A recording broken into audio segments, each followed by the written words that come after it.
we have the self-care plan. So the self-care plan, self-care is a large term. There's a lot of people that talk around self-care in the sector.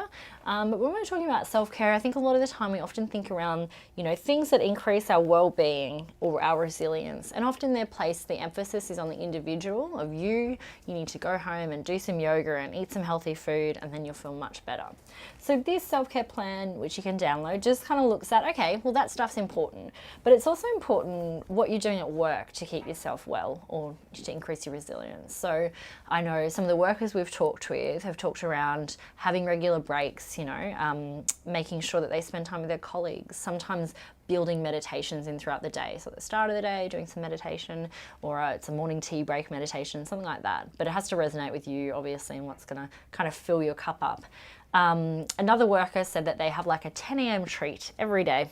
10 a.m. on the dot, they take a treat, whether it's a nice cup of coffee or a bliss ball or something like that. So it's just important to think about both home and work and what's increasing your well-being within those settings.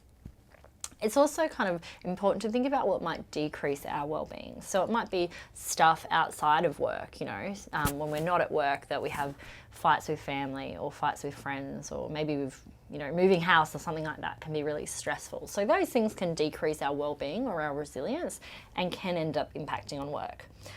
But likewise, when there's not so great stuff going on at work, maybe we have a really high caseload or lots of pressure going on, that can also be something that can decrease our well-being and our resilience, and it can often impact on our ability to maybe do some of this really good stuff outside of work. So going for your yoga or walking or hiking, whatever it is that you do normally to keep yourself well.